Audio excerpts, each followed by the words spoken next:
Menurut bahasa berasal dari kata asro yusri yang berarti perjalanan di malam hari.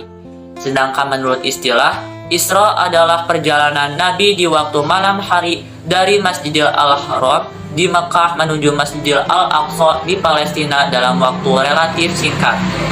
Mi'raj berasal dari araja yaruju berarti alat untuk naik atau tangga. Menurut istilah, Mi'raj adalah naiknya Nabi Muhammad SAW dari Masjid Al-Aqsa ke langit sampai ke Sidratul Muntaha, terus sampai ke tempat yang paling tinggi untuk menerima wahyu dari Allah Subhanahu wa Ta'ala. Kedua peristiwa tersebut terjadi pada tanggal 27 Rajab 1 tahun sebelum hijrahnya Nabi atau tahun ke-12 setelah kenabian, tepatnya tahun 622 Masehi. Adapun yang melatar belakangi terjadinya Isra dan Mi'raj yaitu pertama, pada tahun ke-12 kerasulan, istri tercinta Nabi Muhammad SAW yaitu Sayyidah Khadijah binti Khuwailid sebagai pendamping dalam perjuangan Rasulullah SAW dan paman Rasulullah Abu Thalib meninggal dunia. Peristiwa ini membuat Nabi Muhammad menjadi sedih. Khadijah merupakan pendukung dakwah Nabi dalam berbagai keadaan dan Abu Thalib seorang yang sangat disegani oleh suku Quraisy. Kedua, para ulama berpendapat bahwa peristiwa kematian istri dan pamannya merupakan latar belakang dan kasualitas pada proses kejadian Isra Mi'raj. Riwayat Isra dan Mi'raj.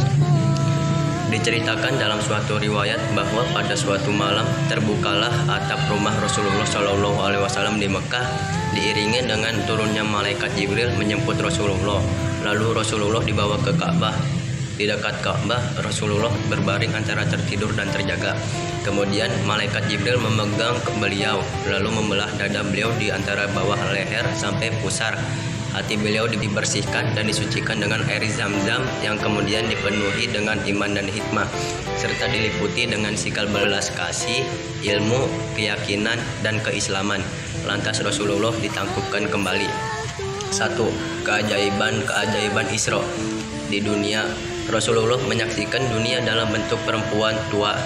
Ini menandakan bahwa dunia ini fana dan kenikmatannya hanya sementara. 2. Iblis. Rasulullah melihat sesosok makhluk yang menepi dari bahu jalan seraya memanggil Rasulullah. 3. Tukang sihir Asyittoh, putri Fir'aun. 4. Para mujahid di jalan Allah. 5. Para khutbah al-fitnah. 6. Orang yang berbicara dengan perkataan yang menimbulkan bahaya dan fitnah. 7. Orang-orang yang tidak membayar zakat. 8. Orang-orang yang meninggalkan sholat. 9. Para pezina. 10. Para peminum khamar. 11. Orang-orang yang melakukan ghibah. 2. Mi'raj.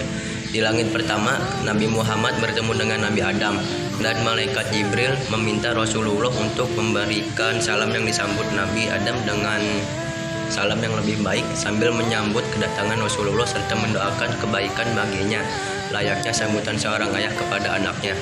Kemudian Rasulullah melanjutkan perjalanannya ke langit kedua. Di langit ini, Rasulullah bertemu dengan Nabi Isa dan Nabi Yahya. Sambutan salam, penghormatan dan doa pun diberikan kepada Nabi Muhammad sebagai sikap seorang saudara terhadap saudaranya yang datang. Perjalanan dilanjutkan ke langit ketiga dan beliau bertemu dengan Nabi Yusuf. Sikap penghormatan dan ketakziman diberikan Yusuf kepada saudaranya. Kemudian beliau melanjutkan perjalanan ke langit keempat dan bertemu dengan Nabi Idris, manusia pertama yang mengenalkan sistem baca tulis, mengenalkan cara menyulam baju atau menjahit, terus mengolahan besi dan logam. Nabi Idris memberi sambutan selayaknya sebagai seorang saudara. Kemudian perjalanan dilanjutkan ke langit kelima dan bertemu dengan Nabi Harun.